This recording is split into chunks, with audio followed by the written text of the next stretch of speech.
Hello दोस्तों, आपका अपना चैनल मौर्य बायोलॉजी क्लास में आप सभी स्टूडेंट का स्वागत है। जैसे कि आपको पता था दोस्तों कि आपको हर रोज की तरह आज भी आपका जो लेक्चर होगा बच्चों, वो पांचवा लेक्चर होगा, क्योंकि चौथा लेक्चर कंप्लीट था, जिसमें कंप्लीट था पहला चैप्टर और दूसरा चैप्टर का एक लेक्चर कंप्लीट हो चुका था। तो आज दूसरा चैप्टर का दूसरा लेक्चर और टोटल अजी बात किया जाए तो पांचवा लेक्चर होगा बच्चों। तो पांचवा लेक्चर के अंतर्गत देखेंगे जो जहां से चौथा लेक्चर में क्वेश्चन हुआ था उससे आगे दूसरा चैप्टर का क्वेश्चन आंसर देखेंगे, जो अक्सर बोर्ड में पूछा जाता है, जो सबसे इम्पोर्टेंट रहने वाली है उस क्वेश्चन को दिखाएंगे, बताएंगे, क्योंकि समय बहुत कम है बच्चों। और इस कम समय में हम थ्योरी पोर्शन को भी और क्वेश्चन को भी समझते हुए सभी क्वेश्चन को याद भी कैसे रखेंगे, इन सभी को करते हुए आगे बढ़ना। तो चलिए बच्चों क्वेश्चन की ओर चलते हैं। क्वेश्चन जो आपके स्क्रीन पर होगा बच्चों, वो क्या होगा आइए देख लेते हैं। क्वेश्चन आपके स्क्रीन पर है बच्चों कि एक सेब को बच्चों एक सेब को आभासी फल क्यों कहते हैं? एक सेब को आभासी फल क्यों कहते हैं? पुष्प का कौन सा भाग फल की रचना करता है बच्चों? याद रखिएगा, पुष्प का कौन सा भाग फल का रचना करते, इस बात को हमें जानना है। जो आपका आंसर होगा बच्चों, सेब में फल का विकास पुष्पासन से होता है। किससे होता है बच्चों? पुष्पासन से, न कि ओवरी से। किससे आपको याद रखना है बच्चों? पुष्पासन से होता है, इस बात को याद रखिएगा।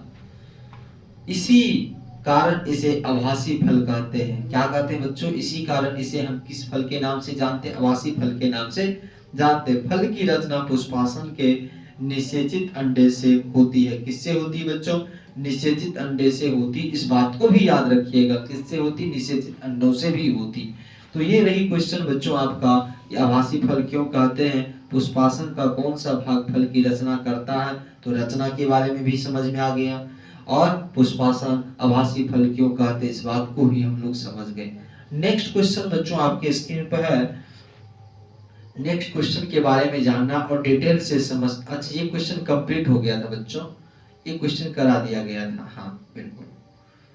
चलिए अगला जो क्वेश्चन होगा बच्चों, वो क्वेश्चन है बच्चों आपके स्क्रीन पर। अगला क्वेश्चन, प्राग भित्ति, किसकी बात करेंगे बच्चों? प्राग भित्ति की रचना टेपिटम की भूमिका की व्याख्या करें। प्राग भित्ति की बात करेंगे बच्चों, रचना और टेपिटम की क्या भूमिका है, इनकी व्याख्या हमें करना है। और याद रखिएगा बच्चों, टेपिटम जो चौथा लेयर होता है, आपको पता होगा, क्योंकि आपको चौथा लेयर के बारे में बताए हुए थे कि कौन सा लेयर होती है टेपिटम को, कौन सा लेयर, जो चौथा लेयर के नाम से हम लोग जानेंगे। आइए जरा देख लेते हैं। परिपक्व पराकोष, याद रखिएगा बच्चों, परिपक्व पराकोष भित्ति का चौथा स्तर टेपिटम कहलाता। कौन सा स्तर बच्चों? चौथा स्तर। पहला स्तर, दूसरा, तीसरा और चौथा नंबर पर कौन होगा बच्चों? याद रखिएगा टेपिटम होगा। कौन होगा बच्चों? टेपिटम होगा। मगर अमीबियन टेपिटम, इन कोशिकाओं का जीवदल टेपिटम जो पेरीप्लाज्मोडियल बनाता, क्या बनाता बच्चों? पेरीप्लाज्मोडियल बनाता। क्या बनाता है? पेरीप्लाज्मोडियल बनाता है, जो पराग कणों का पोषण करता, जो किसको पोषण देने का कार्य करती, किसको पोषण करता है? याद रखिएगा, पराग कणों को, यानी परागन को, पराग कणों को का पोषण करता, या पराग कणों का क्या करता बच्चों? पोषण करने का कार्य करता। इस बात को याद रखिएगा। जो आपका क्वेश्चन है बच्चों, वो प्रागभित्ति से रिलेटेड था, टेपिटम से रिलेटेड। जो प्रागभित्ति की रचना था वो चौथा नंबर टेपिटम, और टेपिटम का मुख्य कार्य क्या था बच्चों? परागकणों का पोषण करना होता है, ये बात याद रखिएगा। अगला क्वेश्चन है बच्चों आपके स्क्रीन पर। अगला क्वेश्चन जो है, आइए देखते हैं अगला क्वेश्चन बच्चों। अगला क्वेश्चन क्या है, क्या हमें जानना है अगला क्वेश्चनों के बारे में। थोड़ा लंबा क्वेश्चन है बच्चों, लेंदी है, पर अच्छा से समझ में आएगा, टेंशन नहीं लेना है किसी को, क्योंकि ये 5 नंबर में पूछा जाता है बच्चों। कितने नंबर में? 5 नंबर में। आप लोगों को टेंशन नहीं लेना, अच्छा से समझना है क्वेश्चन को।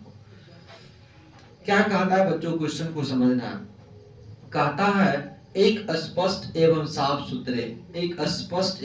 सुथरे चित्र के द्वारा परिपक्व मादा युग्मक भेद के 7 कोशिकीय 8 केंद्रीय प्रकृति की व्याख्या करें। क्योंकि आपको पता है बच्चों, जब भ्रूणपोष की बात करेंगे जिनमें क्या होगा बच्चों, 8 कोशिकीय और 8 केंद्रीय होगा और 8 कोशिकीय हिस्सा देखने को मिलती है।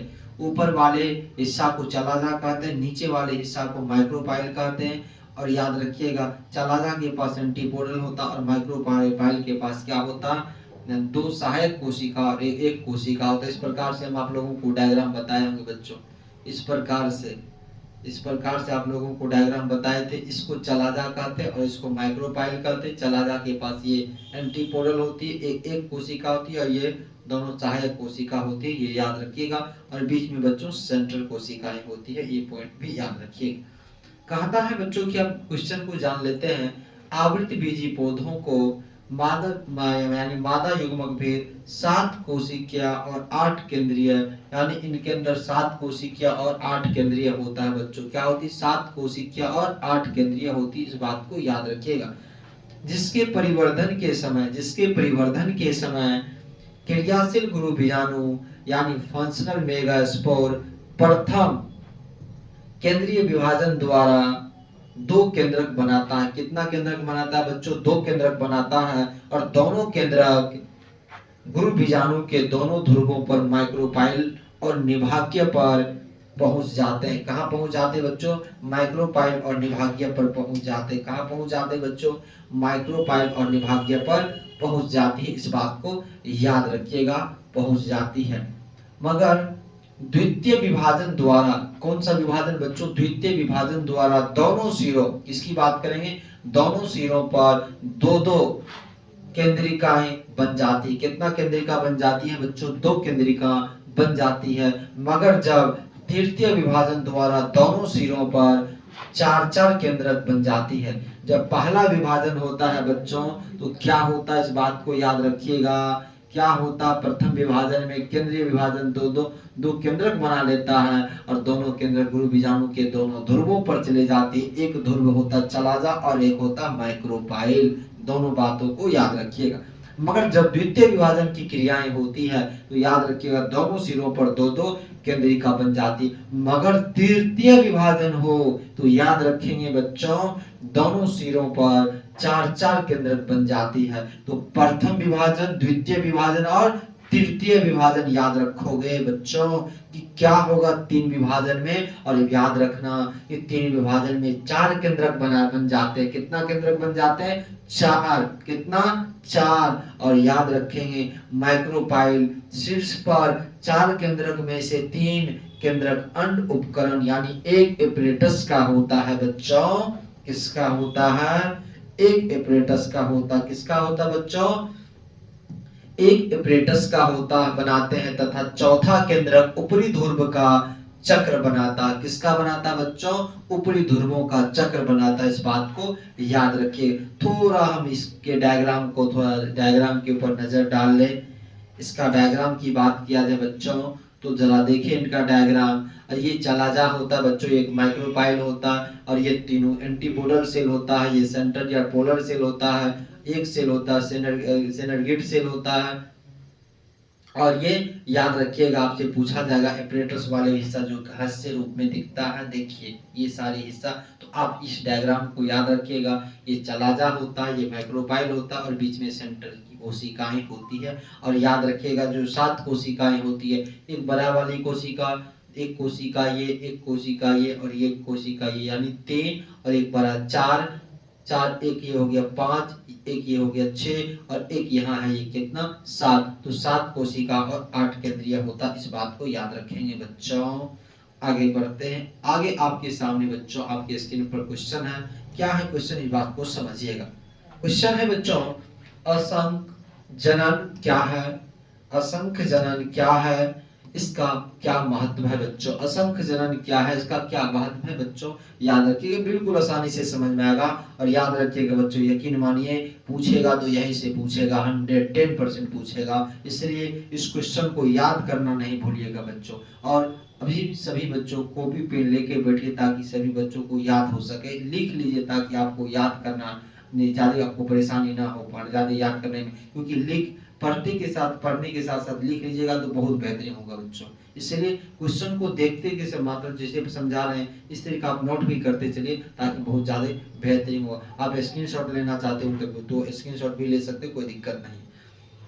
आइए जानते हैं इस क्वेश्चन को, समझाते हैं बच्चों कि आलैंगिक जनन की एक सामान्य विधि जिसमें क्या कहता है बच्चों, आलैंगिक जनन की एक सामान्य विधि जिसमें नए पौधों का निर्माण युग्मकों के संलयन के बिना होता। देखो बच्चों क्या कहता है, आलैंगिक जनन की एक सामान्य विधि जिसमें नए पौधों का निर्माण युग्मकों के यानी गेमिटों के बिना हो। किसके बिना हो बच्चों, गेमिटों के बिना संलयन के बिना होता है। तो याद रखिएगा क्या कहलाते बच्चों, असंख्य जनन कहलाती है। मगर असंख्य जनन की कुछ बातें को भी याद रखना हमें जरूरी है। असंख्य जनन में गुणसूत्रों का विसंयोजन और पुनः संयोजन नहीं होती है बच्चों, विसंयोजन और पुनः संयोजन नहीं होती है या नहीं होता है। अतः इनमें पौधे के लाभदायक गुणों को अनिश्चित समय तक सुरक्षित रखा जा सकता है। कब, अनिश्चित समय तक क्या रखा जा सकता है बच्चों, सुरक्षित रखा जा सकता है। तो ये बात याद रखिएगा, आपसे पूछा जा सकता है असंख्य जनन क्या है, और असंख्य जनन के साथ महत्व भी पूछा जा सकता है बच्चों, क्या महत्व भी पूछा जा सकता है। हम अब आप लोगों अगले क्वेश्चन की ओर बढ़ते हैं। आपके सामने अगला क्वेश्चन आपके स्क्रीन पर है बच्चों, क्या लाभ और हानि की बात कर रहा है। किनकी लाभ और हानि की बात करेंगे बच्चों, स्वपरागन से लाभ और स्वपरागन से हानि की बात कर रहा है, यानी सिर्फ पोलिनेशन की बात करेंगे तो इससे क्या लाभ हो सकता है, क्या हानि हो सकता है, ये पूछा भी गया है, पूछेगा भी। तो इस क्वेश्चन को याद करना ना भूले, सभी बच्चों याद करेंगे इस क्वेश्चन को। ये क्लास में ही याद होगा, क्लास करते करते साथ ही साथ याद होगा बच्चों। आइए जानते हैं कैसे याद होगा। पहला बच्चों हमें स्वपरागन से लाभ की बात करेंगे, कैसे लाभ करेंगे, कैसे हम लोग ज्यादा से ज्यादा अपना लाभ आप ये कर सकते हैं। इन क्वेश्चन में वही पूछा जा रहा है कि लाभ मतलब क्या, बेनिफिट क्या होता है, आइए जानते हैं। पुष्पों में स्वपरागन एक आसान तथा निश्चित घटित प्रक्रिया है जिसके कारण होगा बच्चों पौधों का वंश चलता रहता है। याद रखिएगा, पुष्पों में स्वपरागन एक ऐसी आसान निश्चित घटित प्रक्रिया है जिसके कारण पौधों का वंश चलता रहता है, यानी वंश पीढ़ी दर पीढ़ी चलती रहती है। दूसरा प्रक्रिया बच्चों लाभ का क्या होता है कि इनको परागन क्रिया के लिए दूसरे पुष्पों पर निर्भर नहीं रहना पड़ता है। यानी बच्चों क्या याद रखिएगा, इससे परागन करने के लिए दूसरे पर निर्भर नहीं, दूसरे पर डिपेंड नहीं रहना पड़ता। स्वयं में बहुत पावर रखता है बच्चों, स्वयं में भी बहुत ताकत होती है, इसलिए ये दूसरे को ढूंढने नहीं जाता, इनके पास सब कुछ स्वयं ही होता है। इसलिए नर और मादा अलग अलग क्रियाएं के रूप में काम, बल्कि इनके अंदर सारा क्रियाएं स्वयं, इसीलिए किसी दूसरे को ढूंढने की आवश्यकता इनमें नहीं होती। इस बात को याद, इसलिए दूसरे पुष्पों पर निर्भर नहीं करती है, स्वयं पर निर्भर करती है। अगला पॉइंट है बच्चों, अगला पॉइंट हमें जानना है, क्या होगा अगला पॉइंट कि स्वपरागित पुष्पों के रंग, याद रखेंगे बच्चों, स्वपरागित पुष्पों के रंग, सुगंध, मधुर उत्पन्न करने की आवश्यकता नहीं पड़ती है। क्यों, क्योंकि इसके कोई इसे दूसरे के पास जाने की आवश्यकता नहीं होती है, इसलिए इन्हें ना तो रंग की आवश्यकता, ना तो सुगंध की आवश्यकता, ना मधुर उत्पन्न करने की आवश्यकता होती है, नहीं होती है। ये बात याद रखिए। नेक्स्ट पॉइंट की ओर चलते हैं बच्चों। नेक्स्ट पॉइंट है आपके स्क्रीन पर बच्चों, नेक्स्ट पॉइंट के बारे में जानेंगे। नेक्स्ट पॉइंट क्या है, आइए जानते हैं। 5वां नंबर लाभ की, स्वपरागित बीज शुद्ध नस्ल वाले या समयुग्मी संतति होते हैं, अर्थात इनके पैतृक गुण वही रखते हैं। इनके पैतृक गुण बच्चों क्या रहते हैं, वही माने जाते हैं और वही रहते हैं। इस बात को याद रखिएगा सभी बच्चों। आइए अब हम हानियां की बात कर ले। हानि क्या क्या हो सकती है बच्चों, लाभ तो देख लिए बहुत सुंदर से, अब क्या देख रहे हैं बच्चों, हानि। आप सभी बच्चों ज्यादा से ज्यादा वीडियो को शेयर करेंगे और याद रखिएगा आपको समय समय पर नोटिफिकेशन मिलते रहे, इसके लिए आप सभी बच्चों सब्सक्राइब करना ना भूलें। इसलिए सभी बच्चों लाइक भी कीजिए, शेयर भी कीजिए ताकि दूसरे बच्चों को बेनिफिट मिल सके आपके साथ साथ। आइए पहला नंबर है बच्चों, स्वपरागन से उत्पन्न बीज उत्तम श्रेणी के नहीं होते। जब स्वपरागन से उत्पन्न बीज होते बच्चों उत्तम श्रेणी के नहीं माने जाते। कौन सी श्रेणी के नहीं माने जाते? उत्तम श्रेणी के नहीं माने जाते हैं। अगला पॉइंट है बच्चों दूसरा, स्वपरागन से उत्पन्न पौधे में समय के साथ रोग के प्रतिरोधक क्षमता कम होती जाती है या कम होती है, इस बात को भी याद रखिएगा। मगर स्वपरागन से उत्पन्न बीजों से बने पौधे कमजोर भी होते। क्या होते बच्चों? कमजोर भी होते। हाँ, इस बात को भी याद रखिएगा।